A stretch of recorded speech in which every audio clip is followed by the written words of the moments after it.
નમસ્કાર મિત્રો, જય હિન્દ.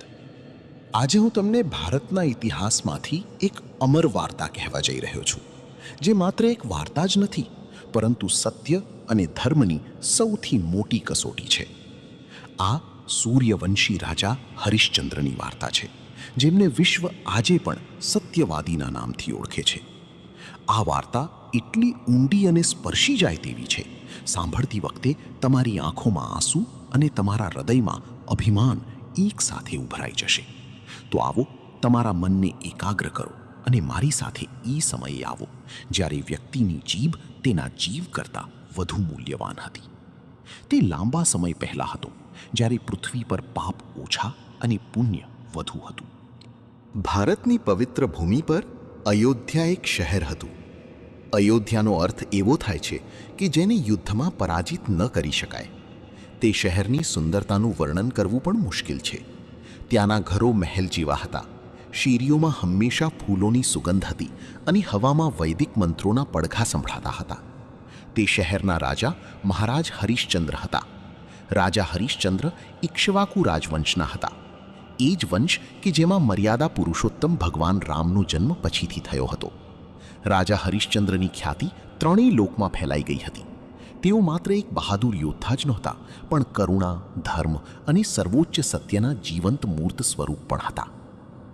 એવું કહેવામાં આવ્યું હતું કે સૂર્ય પશ્ચિમમાંથી ઉગે છે, નદીઓ તેમની દિશા બદલી શકે છે, પર્વતો તેમની જગ્યાએથી ખસી શકે છે, પરંતુ રાજા હરિશ્ચંદ્રના મુખમાંથી નીકળતા શબ્દો ક્યારેય ખોટા ન હોઈ શકે.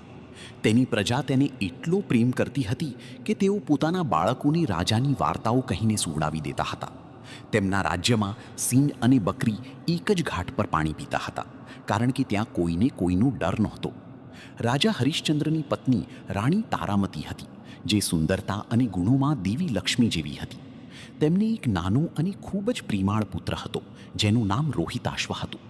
આ નાનકડો પરિવાર અયોધ્યાના રાજમહેલમાં સુખ શાંતિથી રહેતો હતો. રાજાને પોતાની તિજોરી, તેની સેના કે તેની શક્તિનું અભિમાન ન હતું. જો તેને કોઈ વસ્તુ માટે આદર હતો, તો તે તેનો ધર્મ અને તેનું સત્ય હતું. તેઓ ઘણીવાર કહેતા કે જીવન ભલે મરી જાય, પણ શબ્દો મરવા ના જોઈએ.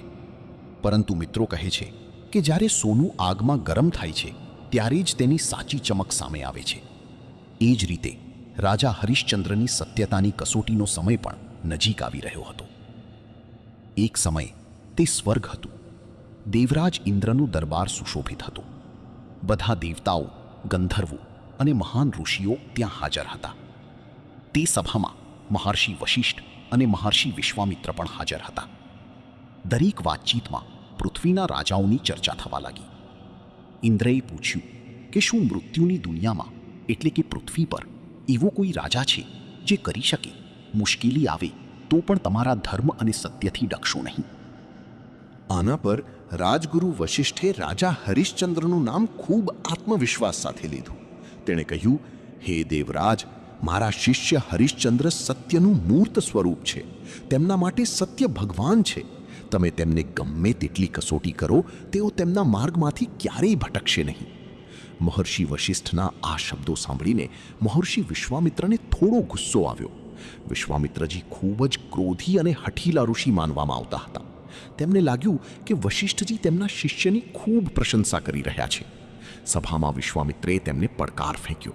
તેણે કહ્યું, વશિષ્ઠ, તમે હરિશ્ચંદ્રની ખૂબ પ્રશંસા કરો છો, પરંતુ યાદ રાખો કે વ્યક્તિ ત્યાં સુધી જ સાચું બોલે છે જ્યાં સુધી તેને કોઈ મુશ્કેલી ના આવે. જ્યારે પરિવારમાં સંકટ આવે છે, જ્યારે લોકો ભૂખ અને તરસને કારણે મરવા લાગે છે, ત્યારે સૌથી વધુ જાણકાર લોકો પણ પોતાનો રસ્તો બદલી નાખે છે. હું હરિશ્ચંદ્રની પરીક્ષા કરીશ. હું જોઈશ કે તેનું સત્ય કેટલું ઊંડું છે. જો મેં તેને તેનું સત્ય ન શીખવ્યું હોત, જો હું વિચલિત થઈશ, તો મારું નામ વિશ્વામિત્ર નથી. મહર્ષિ વશિષ્ઠ શાંતિથી હસ્યા અને તમારી ઈચ્છા પ્રમાણે બોલ્યા. ઋષિવર, સત્યને દુઃખ નથી. અહીંથી જ મહાન કસોટી શરૂ થઈ, જેણે દેવતાઓને પણ રડવા મજબૂર કર્યા. વિશ્વામિત્રજી તેમની તપસ્યા અને શક્તિ માટે જાણીતા હતા. તેઓએ નક્કી કર્યું કે તેઓ રાજા હરિશ્ચંદ્રની જૂઠું બોલવા કે વચન તોડવા દબાણ કરશે. આ માટે તેણે એક ભ્રમ ઊભો કર્યો. એક રાત્રે રાજા હરિશ્ચંદ્ર પોતાના મહેલમાં ગાઢ નિંદ્રામાં હતા, ત્યારે તેમણે એક સ્વપ્ન જોયું. સ્વપ્નમાં તેણે જોયું કે એક અત્યંત તેજસ્વી બ્રાહ્મણ તેની સામે ઊભો છે. રાજાએ તે બ્રાહ્મણને સ્વપ્નમાં જોયો. તેણે મારું સન્માન કર્યું અને પૂછ્યું, હે બ્રાહ્મણ ભગવાન, હું તમારી શું સેવા કરી શકું?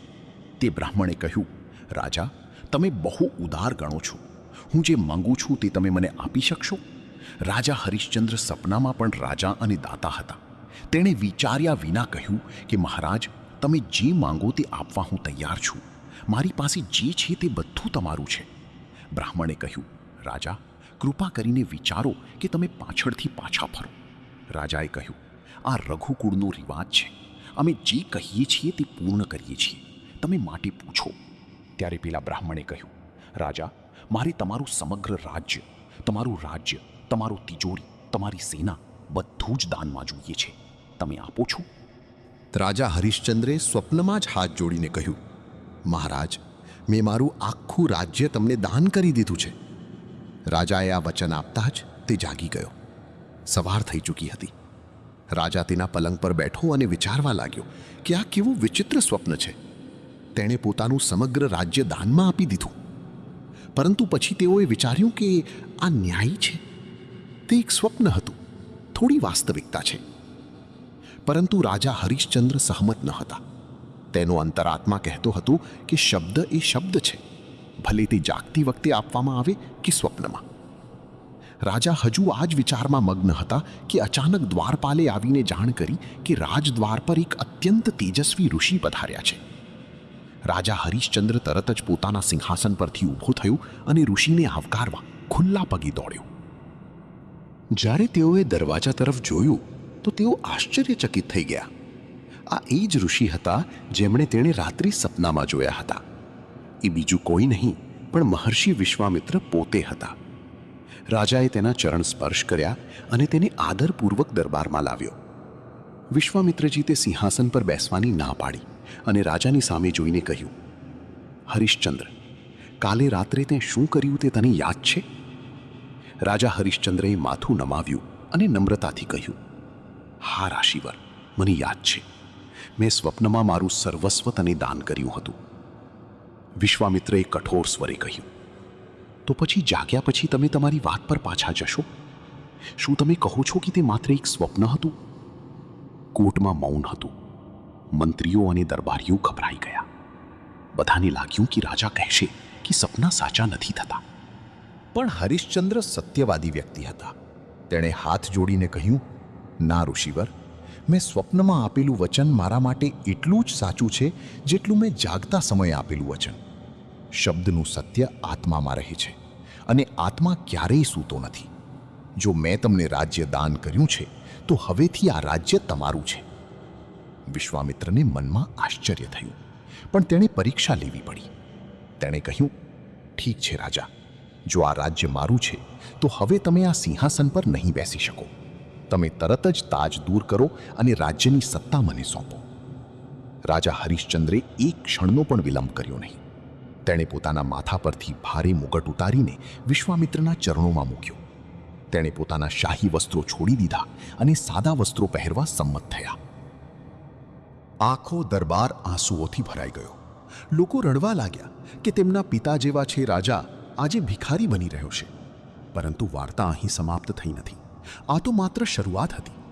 રાજા જતાં જ વિશ્વામિત્રે તેને રોક્યો અને કહ્યું, હરિશ્ચંદ્ર, તમે રાજ્ય આપી દીધું છે, પરંતુ એક નિયમ છે કે જ્યારે પણ રાજા કોઈ બ્રાહ્મણને દાન આપે છે ત્યારે તેણે તે દાનની સાથે દક્ષિણા પણ આપવી પડે છે. દક્ષિણા વિના દાન અધૂરું માનવામાં આવે છે. તો મને કહો કે મારા આ રાજ્યની દક્ષિણા ક્યાં છે? રાજા હરિશ્ચંદ્ર ધાર્મિક મુસીબતમાં પડ્યા. તેણે કહ્યું, ઋષિવર, તારી વાત સાચી છે. મને કહો કે તમને દક્ષિણામાં શું જોઈએ છે? વિશ્વામિત્રે જાણી જોઈને મોટી રકમ માંગી. તેણે કહ્યું કે મારે દક્ષિણા તરીકે 1000 સોનાના સિક્કા જોઈએ છે. રાજા તરત જ તેના મંત્રીને આદેશ આપવા માટે પાછો ફર્યો. મંત્રીની તિજોરીમાંથી 1000 સોનાના સિક્કા લાવો. ત્યારે વિશ્વામિત્ર જોરથી હસી પડ્યા અને બોલ્યા, હરિશ્ચંદ્ર, તમે હમણાં જે કહ્યું તે ભૂલી રહ્યા છો. તેણે તેનું સમગ્ર રાજ્ય, તેની તિજોરી અને બધું જ મને દાનમાં આપ્યું છે. હવે એ ખજાનો મારો છે. મારી પોતાની તિજોરીમાંથી પૈસા લઈને તમે મને કેવી રીતે દક્ષિણા આપી શકો? આ અન્યાયી હશે. હવે તમારી પાસે તમારો પોતાનું કહેવા માટે એક પૈસો પણ નથી. તમારે તમારા અંગત પૈસામાંથી આ દક્ષિણા આપવી પડશે, રાજ્યના પૈસાથી નહીં. રાજા હરિશ્ચંદ્ર સ્તબ્ધ થઈ ગયા. તે 100% સાચો હતો. રાજ્યનું દાન થયું ત્યારે તિજોરી પણ દાનમાં આપી હતી. હવે રાજાના ખિસ્સામાં કાંઈ નહોતું. તેમણે પત્ની તારામતી તરફ જોયું. રાણી તારાટી પણ બધું સમજી રહી હતી. રાજાએ કહ્યું, ઋષિવર, તું સાચું બોલે છે, પણ અત્યારે મારી પાસે કંઈ નથી. મને થોડો સમય આપો. કમાણી પછી તારી દક્ષિણા હું ચોક્કસ આપીશ. વિશ્વામિત્રએ ભમર ઊંચી કરીને કહ્યું કે સમય યોગ્ય છે. હું તમને 1 મહિનાનો સમય આપું છું. પરંતુ યાદ રાખો કે જો મને 1 મહિનામાં મારી દક્ષિણા નહીં મળે તો હું તને શાપ આપીશ અને તને ભસ્મ કરી દઈશ અને તારું સત્ય ખોટું સાબિત થશે. રાજાએ માથું નમાવી આ શરત સ્વીકારી લીધી. હવે રાજા હરિશ્ચંદ્ર, રાણી તારામતી અને તેમના નાના પુત્ર રોહિતાશ્વ ત્રણેય પોતાનું મહેલ, પોતાનું ઘર કાયમ માટે છોડી ગયા. તેઓ શાહી વસ્ત્રો છોડી દીધા. રાજા અને રાણીએ એક જ સાડીના 2 ટુકડા કર્યા અને તેમના શરીરને ઢાંકી દીધા. ઉઘાડ પગું, કોઈ નોકર વગર, કોઈ વાહન વિના. અયોધ્યાના મુખ્ય દ્વારની બહાર નીકળ્યા. તેની પાછળ આખી અયોધ્યા રડી રહી હતી. લોકો જમીન પર સૂઈ ગયા. રાજાના રથના પૈડા, જે હવે ત્યાં નહોતા, તે તેના પગને બદલે છે. કપાળ પર ધૂળ લગાવવામાં આવી રહી હતી. લોકો બૂમો પાડી રહ્યા હતા, હે રાજા, અમને છોડશો નહીં. અમે તારા વિના અનાથ બની જઈશું.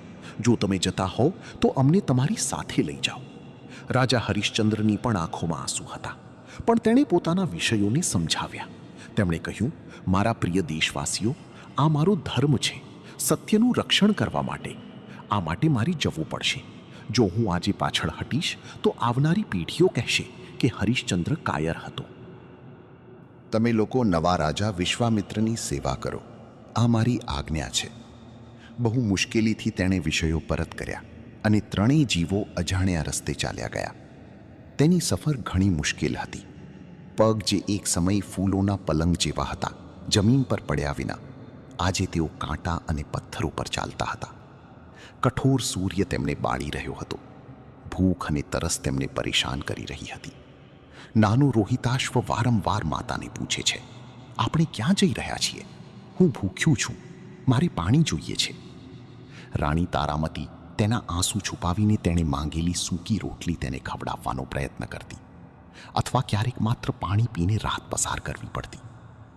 રાજા હરિશ્ચંદ્રના મનમાં એક જ ચિંતા હતી, ઋષિને દક્ષિણા.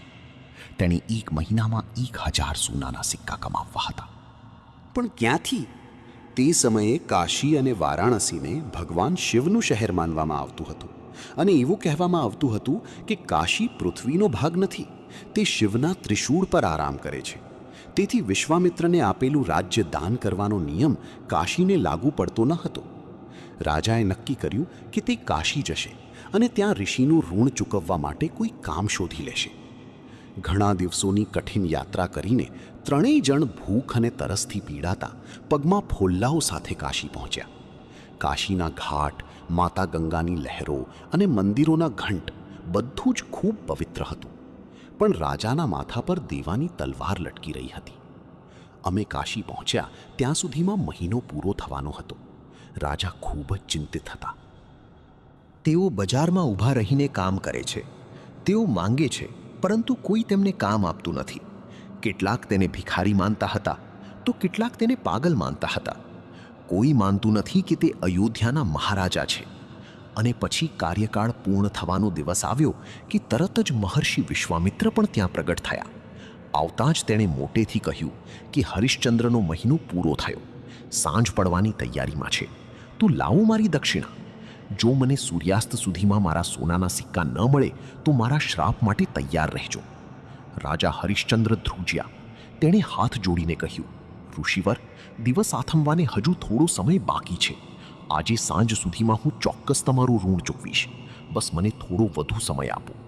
વિશ્વામિત્ર ગુસ્સે થયા. મેં કહ્યું, ઠીક છે, હું સાંજે આવીશ. જો ત્યાં સુધીમાં પૈસા નહીં મળે તો દયા નહીં આવે. ઋષિ ચાલ્યો ગયો. પણ હવે રાજા પર્વત જેવી સમસ્યાનો સામનો કરી રહ્યો હતો. આટલા ઓછા સમયમાં આટલા પૈસા કેવી રીતે આવશે? તેણે તેની પત્ની તારામતી તરફ જોયું. રાણીની આંખોમાં દ્રઢ નિશ્ચય હતો. તે એક ભારતીય મહિલા હતી જે તેના પતિના ધર્મ માટે આગમાં પણ કૂદી શકતી હતી.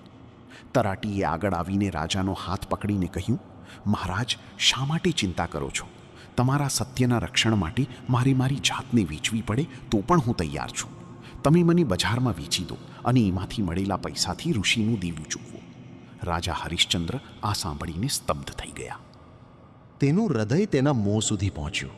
પોતાની પત્નીને વેચવી એ કેવો ધર્મ છે? આ કેવો ટેસ્ટ છે?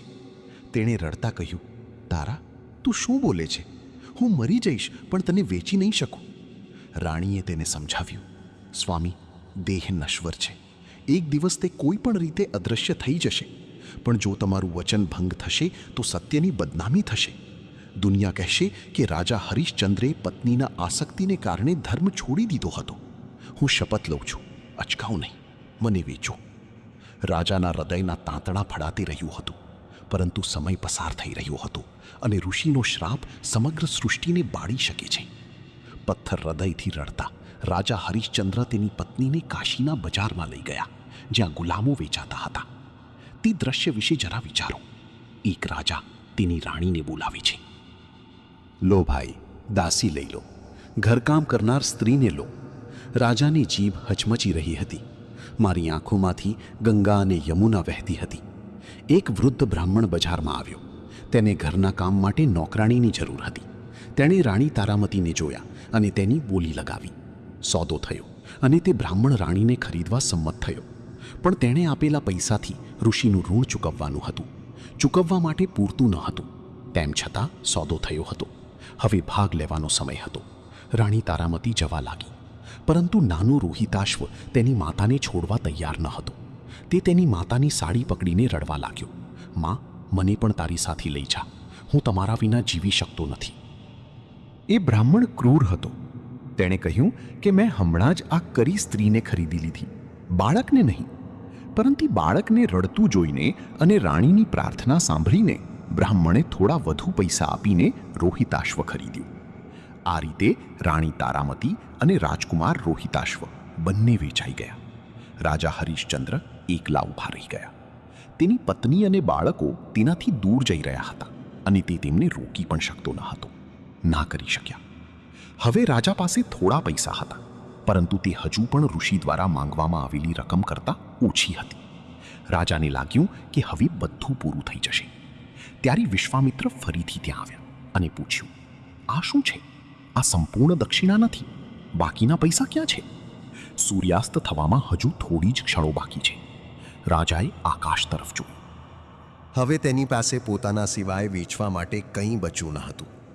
રાજાએ ઊંડો શ્વાસ લીધો અને કાશીની મધ્યમાં ઊભા રહીને જોરથી બૂમો પાડી, હું મારી જાતને વેચવા માંગુ છું.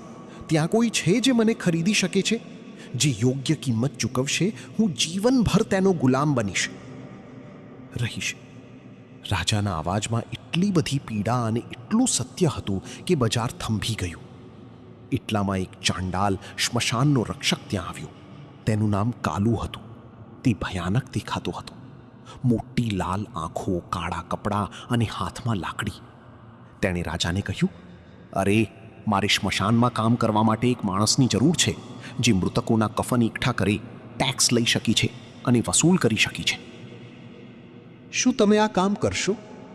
એક સૂર્યવંશી રાજા કે જેઓ એક સમયે સુવર્ણ સિંહાસન પર બેઠા હતા અને જેમના એક આદેશ પર વિશ્વનું શાસન ચાલતું હતું, તેને આજે સ્મશાન ગૃહની રક્ષા કરવાનું કામ સોંપવામાં આવ્યું હતું. પણ રાજાએ પોતાનું વચન પાળવાનું હતું. તેણે કહ્યું, હા ભાઈ, જો તમે મને મારા ધણીનું ઋણ ચૂકવવા પૈસા આપો તો હું તમારું કામ કરી દઈશ. કાલુ ચાંડાલે રાજાને બચાવ્યું રકમ આપી હતી.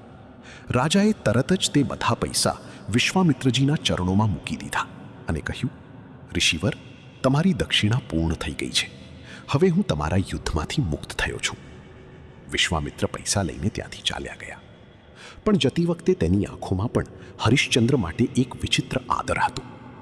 પણ પરીક્ષા હજી પૂરી થઈ નહોતી. હવે રાજા હરિશ્ચંદ્ર રાજા રહ્યા નહોતા. તે કાલુ ચાંડાલનું સેવક બન્યું. તેમનું કામ સ્મશાન ભૂમિ પર રહેવાનું ચિતા પ્રગટાવવાનું અને મૃતદેહોને બાળવા આવતા લોકો પર ટેક્સ ભરવાનું હતું, કર વસૂલવા માટે. તેમનો આદેશ હતો કે ટેક્સ ભર્યા વિના કોઈને પણ અંતિમ સંસ્કાર કરવા દેવામાં ન આવે, પછી એ આપણું પોતાનું હોય કે બીજાનું. દિવસો વીતતા ગયા, મહિનાઓ વીતતા ગયા. રાજા હરિશ્ચંદ્રનું રૂપ સાવ બદલાઈ ગયું. તેના વાળ વધ્યા, કપડાના ટુકડા થઈ ગયા. અંતિમ સંસ્કારની રાખ શરીરની આસપાસ વીંટાળવામાં આવી હતી. તે દિવસ રાત મૃતદેહો વચ્ચે રહેતો હતો. સળગતી ચિતાઓની ગંધ અને શિયાળ કૂતરાઓના અવાજો વચ્ચે તેમનું જીવન પસાર થઈ રહ્યું હતું. તે લગભગ તેના ભૂતકાળના જીવન, તેના મહેલ, તેની રાણી અને પુત્રને ભૂલી જવાનો પ્રયાસ કરે છે. કરતી હતી. બસ તમારા કામમાં વ્યસ્ત રહેજો. સાવધાન, કફન આપ્યા વિના કોઈ ચિતા ન બાળે. જીવા માટે હવે આ તેમનું જીવન મંત્ર હતો. બીજી તરફ રાણી તારામતીનું જીવન પણ નરકથી ઓછું ન હતું. તે બ્રાહ્મણનું ઘર સાફ કરતી, વાસણો ધોતી અને જંગલમાંથી લાકડું ભેગી કરતી. નાનો રોહિતાશ્વ પણ નાની મોટી નોકરી કરતો. તેણી નરમ શેજે રાજકુમાર એક સમયે ફૂલો સાથે રમતા હતા. તે હવે ઉઘાડા પગે જંગલમાં લાકડા ચૂંટતા ગયા. એક દિવસ સવારનો સમય હતો. બ્રાહ્મણે રોહિતાશ્વને પૂજા માટે ફૂલો અને સમાધ પાહી યજ્ઞ માટે લાકડા લાવવા બગીચામાં મોકલ્યા. રોહિતાશ્વ રાજી ખુશીથી ચાલ્યો ગયો. તે ફૂલો તોડી રહ્યો હતો જ્યારે ઝાડીઓમાં છુપાયેલા એક ઝેરી સાપે તેને ડંખ માર્યું. કરડ્યો. સાપનું ઝેર એટલું જોરદાર હતું કે નાનો રાજકુમાર મરી ગયો. ચીસો પાડીને તે જમીન પર પડી ગયો અને થોડી વારમાં તેનું શરીર વાદળી થઈ ગયું. તે મૃત્યુ પામ્યો. મિત્રો, કલ્પના કરો કે એક માતાને જ્યારે ખબર પડી કે તેનો એકમાત્ર દીકરો તેની વૃદ્ધાવસ્થામાં તેને ટેકો આપવા માટે હવે આ દુનિયામાં નથી, ત્યારે કેવું પસાર થયું હશે. આસપાસના લોકો કોઈક રીતે બ્રાહ્મણના ઘરે સમાચાર પહોંચ્યા. રાણી તરાટી નીચે પડી. તે બગીચામાં દોડી ગઈ અને તેના પુત્રના મૃતદેહને ખોળામાં લઈ જોર જોરથી રડવા લાગી. પરંતુ તે ગુલામ હતી. તેને રડવાની પણ આઝાદી નહોતી. બ્રાહ્મણે કહ્યું, રડવાથી અને ધોવાથી ફાયદો નહીં થાય. દિવસ સેટ થઈ રહ્યો છે. તેને અને તેના લો અંતિમ સંસ્કાર કરો અને ઝડપથી કામ પર પાછા ફરો. રાણી પાસે ન તો કફન ખરીદવાના પૈસા હતા કે ન તો લાકડા. તે એકલી જ તેના પુત્રના મૃતદેહને ખોળામાં લઈને રડતી રડતી સ્મશાન તરફ ચાલી ગઈ. રાત થઈ ગઈ હતી. આકાશમાં ઘેરા વાદળો હતા. વીજળી પડી અને વરસાદ શરૂ થઈ ગયો. સ્મશાન ભૂમિ પર શાંતિ છવાઈ ગઈ. માત્ર ચિતાઓની જ જ્વાળાઓ દેખાતી હતી. રાણી તરાટી પોતાના પુત્રને છાતી સાથે પકડીને અંધકારમાં સ્મશાન ગૃહમાં પહોંચી. તેણી જાણતી ન હતી કે આ સ્થાનનો સંભાળ રાખનાર બીજું કોઈ નહીં પરંતુ તેના પોતાના પતિ મહારાજ હરિશ્ચંદ્ર છે. અને રાજા હરિશ્ચંદ્રને પણ ખબર ન હતી કે તેના પુત્રના મૃતદેહને લાવનાર શોકગ્રસ્ત માતા તેની પોતાની છે, તારામતી, અને પોતાના રોહિતાશ્વ. નિયતિએ તેમને એવા તબક્કે લાવ્યા કે જ્યાં પતિએ તેની પત્નીને પુત્રના મૃતદેહ સામે ઝૂકેલા પિતા માટે પૂછવું પડ્યું. સ્મશાન ભૂમિનું એ દ્રશ્ય કોઈને પણ હંફાવી દેતું. તે ઘોર અંધારી રાત હતી. આકાશમાં જાણે વીજળી હતી તે ફૂટી જશે. ભારે વરસાદ પડતો હતો, જેના કારણે ચિતાની આગ વારંવાર ઓલવાઈ જતી અને પછી પવનના ફૂંકાવાને કારણે ફરી ભડકતી. માંસાહારી પ્રાણીઓના હાડકાં, ખોપરી અને ડરામણા અવાજો ચારે બાજુ ગૂંજતા હતા. રાણી તારામતી તેના પુત્રના મૃતદેહને તેની છાતી સાથે પકડીને કાદવ અને ગંદકીમાંથી આડેધડ પગલાઓ સાથે ચાલ્યા. રસ્તા પર ચાલી રહી હતી. તેમની પાસે ન તો માથું ઢાંકવા માટે પૂરેપૂરું કપડું હતું કે ન તો તેમના પુત્રનું શરીર ઢાંકવા માટે કફન હતું. તે માત્ર રડતી હતી, પણ તેનો અવાજ વાદળોની ગર્જનાથી ડૂબી જતો હતો. તેણીએ ખાલી જગ્યા જોતાં જ તેણીએ તેના પુત્રના શરીરને જમીન પર મૂક્યું અને સૂકા લાકડા શોધવાનો પ્રયાસ શરૂ કર્યો. પછી એક ભારે અને કઠોર અવાજ ગૂંજ્યો, સાવચેત રહો, ત્યાં કોણ છે? આ ઉપરાંત ટેક્સ ભર્યા વિના અહીં કોઈ ચિતા પ્રગટાવી શકાતી નથી. આ અવાજ રાજા હરિશ્ચંદ્રનો હતો. સમયની તબાહી જુઓ. અંધકાર અને વરસાદને કારણે ન તો હરિશ્ચંદ્ર પોતાની પત્નીને ઓળખી શક્યા અને ન તો તારામતી તેના પતિને ઓળખી શક્યા. રાજા હરિશ્ચંદ્ર હાથમાં લાકડી લઈને નજીક આવ્યા. તેનું શરીર કાળું થઈ ગયું હતું. વાળ જેવા મેટ કરવામાં આવ્યા હતા અને આંખોમાં એક વિચિત્ર શૂન્યતા હતી.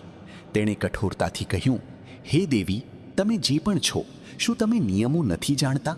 શું તમારે અહીં અંતિમ સંસ્કાર કરવા માટે સ્મશાન માલિકને ટેક્સ ચૂકવવો પડશે? કફન લાવો અને પૈસા કાઢો તો જ તમે આ બાળકને બાળી શકશો. આ કઠોર વર્તનથી રાણી તારામતી પહેલેથી જ દુઃખના સાગરમાં ડૂબી ગઈ હતી. તેણે તેમને વધુ તોડી નાખ્યા. રડતા અને હાથ જોડીને કહ્યું, હે સ્મશાન ગૃહના રખેવાળ, મારા પર દયા કરો. હું એક કમનસીબ માતા ગાય છું. તે મારો એકમાત્ર પુત્ર હતો જે સાપ કરડવાથી મૃત્યુ પામ્યો હતો. હું એક દાસી છું. મારી પાસે આ બાળકને આપવા માટે ન તો પૈસા છે કે ન કફન. મેં બહુ મુશ્કેલીથી લાકડા એકઠા કર્યા છે. ભગવાનની ખાતર મને મારા પુત્રના અંતિમ સંસ્કાર કરવા દો. રાજા હરિશ્ચંદ્રનું હૃદય દુખતું હતું, પરંતુ તેમનો ધર્મ તેમના માર્ગમાં આવ્યો. તેણે પોતાના મનને પથ્થર બનાવી દીધું હતું. તેણે કહ્યું, હું લાચાર દેવી છું. મારા બોસનો આદેશ છે કે કોઈને ચૂકવણી કર્યા વિના પરવાનગી ન આપો. જો હું તમારા પર દયા કરીશ તો હું મારા માલિકની કૃપા કરીશ. હું અપ્રમાણિકતા કરીશ અને હું મારા જીવનનું બલિદાન આપી શકું છું, પણ અપ્રમાણિકતા નહીં કરી શકું. તમારે કંઈક આપવું પડશે. રાણી આજીજી કરતી રહી. રાજા ના પાડતો રહ્યો. પછી એક જોરદાર વીજળી પડી અને તે વીજળીના ચમકારામાં રાજા હરિશ્ચંદ્રની નજર તે સ્ત્રી અને જમીન પર પડેલા બાળકના ચહેરા પર પડી. તે પરિચિત ચહેરો. ચહેરોએ લાશ કફોડી હાલતમાં પડી હતી. રાજાના પગ નીચેથી જમીન સરકી ગઈ. તેણે ચીસ પાડી, તારા, તું અને આ મારો રોહિતાશ્વ છે? બીજી તરફ રાણી તરાટીએ પણ વીજળીના ચમકારામાં પતિને ઓળખી લીધો. એ જ અદ્ભુત કપાળ, એ જ આંખો, પણ તેની કેવી હાલત થઈ ગઈ હતી! બંને એકબીજાને જોઈને સ્તબ્ધ થઈ ગયા. ફરી એકસાથે બંનેની ધીરજ તૂટી ગઈ. રાજા હરિશ્ચંદ્ર તેના મૃત પુત્ર તરફ દોડ્યા, તેને ગળે લગાવ્યા અને જોરથી રડવા લાગ્યા. મારા બાળક, મારા રાજકુમાર, શું થયું છે? હું કેવો કમનસીબ પિતા છું કે હું તમને 2 ટાઈમનું ભોજન ન આપી શક્યો અને આજે તમે મને છોડીને ચાલ્યા ગયા. રાણી તારામતી પણ પોતાના પતિને ગળે લગાડી રડવા લાગ્યા. સ્મશાનની એ ભયાનક રાત તેમના વિલાપથી વધુ દુઃખી થઈ ગઈ. જે રાજા એક સમયે ન્યાય માટે જાણીતો હતો, આજે હું મારા મૃત પુત્રને ખોળામાં લઈને બેઠો હતો. થોડા સમય માટે બંને રડતા રહ્યા. તારા ભાગ્યને કોસતો રહ્યો. પણ પછી અચાનક હરિશ્ચંદ્રને પોતાનું વચન, પોતાનો ધર્મ યાદ આવ્યો. તે આઘાતથી દૂર ગયો અને તેના આંસુ લૂછ્યા. ફક્ત તે ઘડિયાળ વિશે વિચારો. એક પિતાને તેના યુવાન પુત્રની લાશ તેની સામે પડેલી જોવા મળે છે. તેની પત્ની રડી રહી છે, પણ એ પિતા શું કહે છે? રાજા હરિશ્ચંદ્રે ધ્રુજતા સ્વરે કહ્યું, પણ મક્કમતાથી રાણીને કહ્યું, તારા, ચૂપ રહી. દુઃખમાં આપણે આપણા ધર્મને ભૂલી શકતા નથી. હું અહીં નોકર છું અને તમે અહીં લાશ લાવ્યા છો. નિયમો દરેક માટે સમાન છે. ભલે એ મારો પોતાનો દીકરો હોય. મારે મારા ધણીનો કર વસૂલ કરવો જોઈએ. તમે કર્યા વિના રોહિતાશ્વના અંતિમ સંસ્કાર કરી શકતા નથી.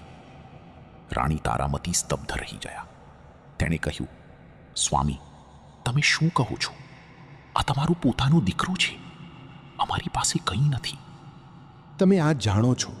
શું તમે તમારા પોતાના પુત્રના શબ પાસેથી ટેક્સની માંગ કરશો?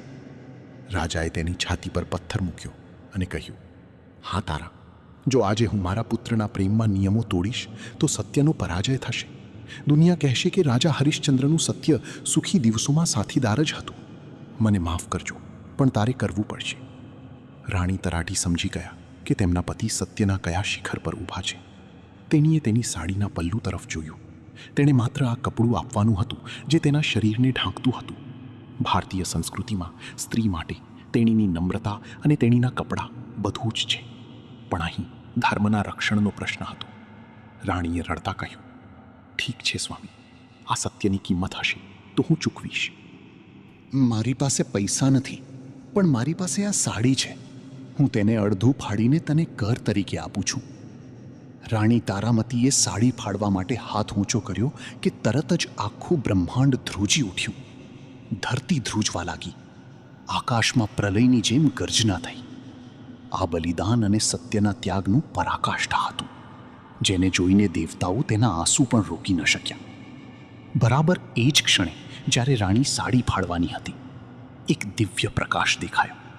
તે પ્રકાશ એટલો તેજસ્વી હતો કે સ્મશાનનો અંધકાર ગાયબ થઈ ગયો. સ્વયં ભગવાન નારાયણ, ભગવાન શિવ દેવરાજ ઇન્દ્ર અને મહર્ષિ વિશ્વામિત્ર ત્યાં પ્રકટ થયા. મહર્ષિ વિશ્વામિત્ર આગળ આવ્યા અને રાણીનો હાથ પકડીને કહ્યું, રાહ જુઓ પુત્રી, જસ્ટ ઇનફ. પરીક્ષા પૂરી થઈ. રાજા હરિશ્ચંદ્ર અને રાણી તારામતી એ જોઈને આશ્ચર્યચકિત થઈ ગયા કે વિશ્વામિત્રની આંખો ક્રોધને બદલે પ્રેમ અને આદરના આંસુઓથી ભરાઈ ગઈ. તેણે રાજા હરિશ્ચંદ્રને ગળે લગાવીને કહ્યું, હરિશ્ચંદ્ર, તમે જીતી ગયા છો. તમે ખરેખર સત્યવાદી છો. મેં ત્રણેય જગતમાં શોધ કરી છે, પરંતુ તમારા જેવું ધાર્મિક કોઈ નહોતું અને ક્યારેય નહીં હોય. તમે સાબિત કર્યું છે કે સત્યને ખાતર તમે તમારું રાજ્ય, તમારું કુટુંબ, તમારા પુત્રનું શરીર અને તમારી પત્નીનું સન્માન જોખમમાં મૂકી શકો છો. પછી ત્યાં એક ચમત્કાર થયો. ભગવાનની કૃપાથી નાનો રોહિતાશ્વ જે મૃત અવસ્થામાં હતો તેના અંગો સાથે બેઠો. તેને જીવિત કરો. આ જોઈને રાજા અને રાણીની ખુશીનો પાર ન રહ્યો.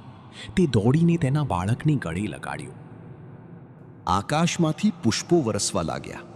દેવરાજ ઇન્દ્રએ કહ્યું, રાજન, આ બધો ભ્રમ હતો, કસોટી હતી. ન તો તમારું રાજ્ય ગયું અને ન તો તમારો પુત્ર મૃત્યુ પામ્યો. આ બધું વિશ્વામિત્રજી દ્વારા આયોજન કરવામાં આવ્યું હતું કે તમે સત્ય માટે ઊભા રહો. તમે કેટલું સહન કરી શકશો. આજથી તમારું નામ ઇતિહાસમાં અમર થઈ ગયું છે. મહર્ષિ વિશ્વામિત્રએ તેમની તપસ્યાની શક્તિથી રાજા હરિશ્ચંદ્રના શાહી સ્વરૂપ, તેમના વસ્ત્રો અને જવેરાતને પુનઃ સ્થાપિત કર્યા. અયોધ્યાનું રાજ્ય તેમને પાછું સોંપવામાં આવ્યું. ભગવાન શિવે સ્વયં વરદાન આપ્યું અને કહ્યું, હરિશ્ચંદ્ર, જ્યાં સત્ય છે ત્યાં ધર્મ છે, અને જ્યાં ધર્મ છે ત્યાં વિજય છે. તમારી આ વાર્તા યુગો સુધી લોકોને પ્રેરણા આપશે કે મુસીબતો ગમે તેટલી મોટી હોય, વ્યક્તિએ ક્યારેય પણ પોતાનો વિશ્વાસ અને સત્ય છોડવું ન જોઈએ. રાજા હરિશ્ચંદ્રે હાથ જોડીને બધા દેવતાઓ અને ઋષિઓને પ્રણામ કર્યા. તેણે કહ્યું, પ્રભુ, મને રાજ્ય પ્રત્યે કોઈ લગાવ નથી. મને માત્ર સંતોષ છે કે મેં મારી પરીક્ષા પાસ કરી છે.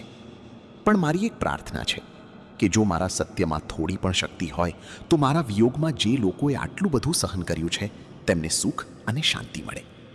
આ પછી રાજા હરિશ્ચંદ્ર, રાણી તારામતી અને રાજકુમાર રોહિતાશ્વ અયોધ્યા પાછા ફર્યા. તેના પરત ફરવાના સમાચાર સાંભળીને સમગ્ર અયોધ્યામાં દિવાળી જેવો ઉત્સવ મનાવવામાં આવ્યો. લોકો તેમના રાજાના સ્વાગત માટે નાચતા અને ગાતા એકઠા થયા હતા. રાજાએ ફરીથી શાસન સંભાળ્યું, પણ હવે તેનું શાસન પહેલાં કરતાં વધુ ન્યાયી હતું.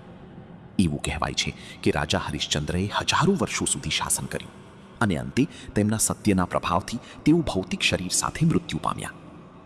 સ્વર્ગમાં ગયા. તેમની વાર્તા આપણને શીખવે છે કે અસત્યના પગ ખૂબ ટૂંકા હોય છે. તે થોડા સમય માટે જીતી શકે છે, પરંતુ અંતે સત્યની હંમેશા જીત થાય છે. જીવનમાં ગમે તેટલી મુશ્કેલીઓ આવે પણ સત્યનો માર્ગ ન છોડવો જોઈએ, કારણ કે સત્ય જ ઈશ્વર છે. મિત્રો, વાર્તા અહીં પૂરી નથી થતી, પરંતુ સાચો અર્થ છે જો પરિપ્રેક્ષ્યમાં જોઈએ તો જીવનનો ખરો અધ્યાય હવે શરૂ થઈ ગયો હતો. એ અગ્નિ પરીક્ષા માત્ર એક તબક્કો હતો, પણ હવે આખું અયોધ્યા એ કસોટીની અગ્નિમાંથી નીકળેલા સોના અને કુંદનના ચમકારાથી ઝળહળી ઉઠવાનું હતું. જ્યારે રાજા હરિશ્ચંદ્રએ ફરીથી શાસન સંભાળ્યું ત્યારે તે હવે પહેલાં જેવો રાજા રહ્યો નહોતો. અગાઉ તેઓ ક્ષત્રિય રાજા હતા, ધર્મનું પાલન કરનારા હતા. પણ સ્મશાન પરની એ કાળી રાત અને ડોમના ઘરની એ નોકરીએ એને જીવનનું સૌથી મોટું સત્ય સમજાવ્યું હતું. તેણે જોયું હતું કે જીવન ક્ષણિક છે. તેણે દરરોજ મૃત્યુને ખૂબ નજીકથી જોયું. તે સમજી ગયો કે આ રાજ્ય, આ સંપત્તિ, આ શરીર બધું નાશવંત છે, બધું અદૃશ્ય થવા વિશે. જો કંઈ રહે છે તો તે માણસની ક્રિયાઓ અને તેનું સત્ય છે. હવે અયોધ્યામાં એક અલગ યુગ શરૂ થયો છે. રાજા હરિશ્ચંદ્રના શાસન દરમિયાન તાળાઓ લગાવવાનું બંધ થઈ ગયું. લોકો તેમના ઘરના દરવાજા ખુલ્લા રાખીને સૂતા હતા, કારણ કે ચોરીનો ભય દૂર થઈ ગયો હતો. જ્યારે રાજા આટલા સાચા હોય તો પ્રજા કેવી રીતે જૂઠું બોલી શકે? હોઈ શકે છે. કહેવાય છે કે રાજાનો પ્રભાવ પ્રજા પર પડે છે. હરિશ્ચંદ્રની તપસ્યાને કારણે અયોધ્યાની ભૂમિ પણ પવિત્ર બની. સમયાંતરે વરસાદ પડતો હતો. ખેતરોમાં એટલું અનાજ ઉત્પન્ન થયું કે વખારો નાના થઈ ગયા. ન તો કોઈ બીમાર પડ્યું કે ન કોઈનું અકાળી મૃત્યુ થયું. આ એ જ સમયગાળો હતો જેણે પાછળથી રામ રાજ્યનો પાયો નાખ્યો. એવું કહેવામાં આવ્યું હતું રાજા હરિશ્ચંદ્ર હવે સિંહાસન પરથી શાસન કરતા ન હતા, પરંતુ સેવકની જેમ શાસન કરતા હતા. વીબા અવારનવાર તેના વિષયો વચ્ચે વીશમાં જતો અને કોઈને તકલીફ તો નથી તે જાણવાનો પ્રયત્ન કરતી. તે માત્ર એક દિવસની વાત છે. રાજા હરિશ્ચંદ્ર પોતાના મહેલના બગીચામાં બેઠા હતા. તેમની પાસે હવે યુવા શ્રી રાજકુમાર રોહિતાશ્વ બેઠા હતા. રોહિતાશ્વ કે જેમણે બાળપણમાં મૃત્યુને ભેટી લીધું હતું અને પછી જીવન પાછું મેળવ્યું હતું, તે પણ હવે બહુ ગંભીર અને સમજુ બની ગયો હતો. તેણે પિતાને એક એવો પ્રશ્ન પૂછ્યો જેનાથી હરિશ્ચંદ્ર પણ વિચારવા લાગ્યા. રોહિતાશ્વે પૂછ્યું, પિતાજી, અમે સત્યનું પાલન કર્યું, ધર્મનું પાલન કરો, પછી શા માટે આપણે આટલું સહન કરીએ છીએ? અમારી રાજ્ય છોડવું પડ્યું. અમે વેચાઈ ગયા. મેં મારો જીવ ગુમાવ્યો. માતાએ અપમાન સહન કર્યું. શું આ સત્યના માર્ગે ચાલવાનું પરિણામ છે? રાજા હરિશ્ચંદ્રે પોતાના પુત્રના માથા પર હાથ લગાવ્યો અને હસતા હસતા ખૂબ જ ગહન કંઈક કહ્યું. તેણે કહ્યું, દીકરા રોહિતાશ્વ, જ્યારે તું બજારમાંથી સોનાના દાગીના ખરીદવા જાય છે ત્યારે સુવર્ણકાર તે સોનાને આગમાં ગરમ કરે છે, તેને માર્યો, તેને કરડે છે. શું તે ઊંઘને ધિક્કારે છે? ના, તે તેને ગરમ કરે છે જેથી તેની ખામીઓ દૂર થાય અને તે વિશ્વનું સૌથી ચમકતું અને કિંમતી રત્ન બની શકે. ભગવાન પણ આપણને દુઃખની આગમાં ગરમ કરે છે જેથી આપણો આંતરિક અહંકાર અને આપણું અજ્ઞાન ભસ્મ થઈ જાય. જો આપણે એ દુઃખ સહન ન કર્યું હોત તો આજે આપણી અંદર જે સુખ અને શાંતિ છે તે આપણે અનુભવી શક્યા ન હોત. સત્યનો માર્ગ ચોક્કસપણે કાંટાઓથી ભરેલો છે, પણ તેની મંજિલ શાંતિ આપે છે. અસત્યનો માર્ગ ફૂલોથી ભરેલો લાગે છે, પરંતુ અંતે તે વ્યક્તિને ખાડામાં લઈ જાય છે.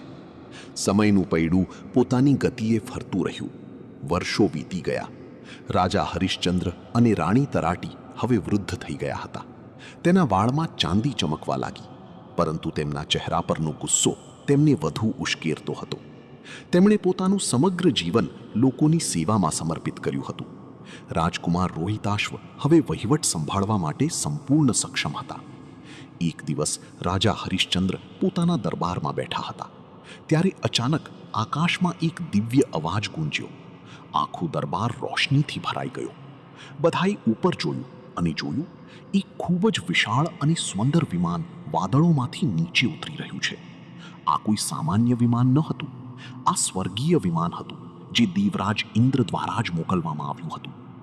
પ્લેન કોર્ટના પ્રાંગણમાં ઉતર્યું અને તેમાંથી દૂતો બહાર આવ્યા. તેણે રાજા હરિશ્ચંદ્રને પ્રણામ કર્યું અને કહ્યું, હે રાજા, તમારા સારા કાર્યોનો ઘડો હવે ભરાઈ જશે.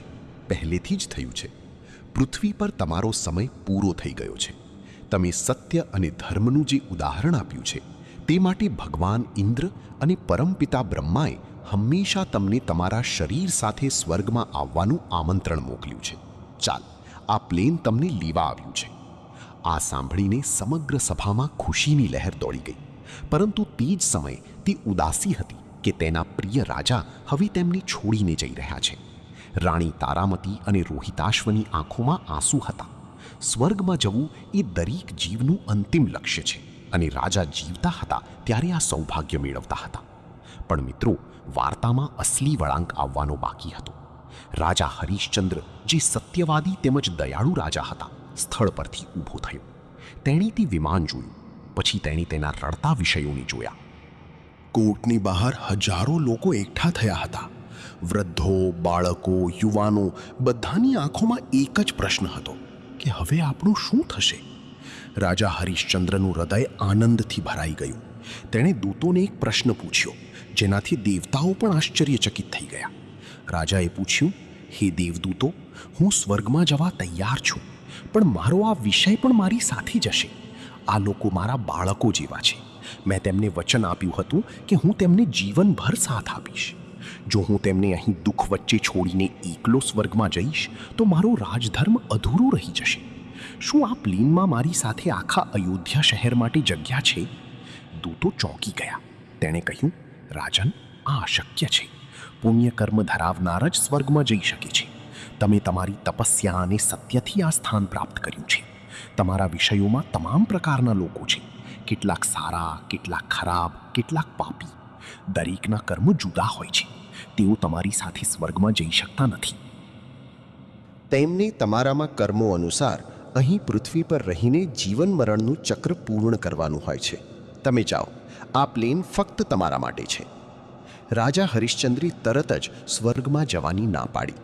તેણે મક્કમતાથી કહ્યું, જો મારા લોકો સ્વર્ગમાં ન જઈ શકે તો મારે પણ એવું સ્વર્ગ નથી જોઈતું. જે ખુશી હું મારા પ્રિયજનો સાથે શેર કરું છું, જો હું ન કરી શકું તો એ ખુશી મારા માટે નરક સમાન છે. હું અહીં પૃથ્વી પર મારા લોકો સાથે રહીશ અને તેમના સુખ દુઃખમાં સહભાગી થઈશ. તમે તમારું વિમાન પાછું લઈ જાઓ.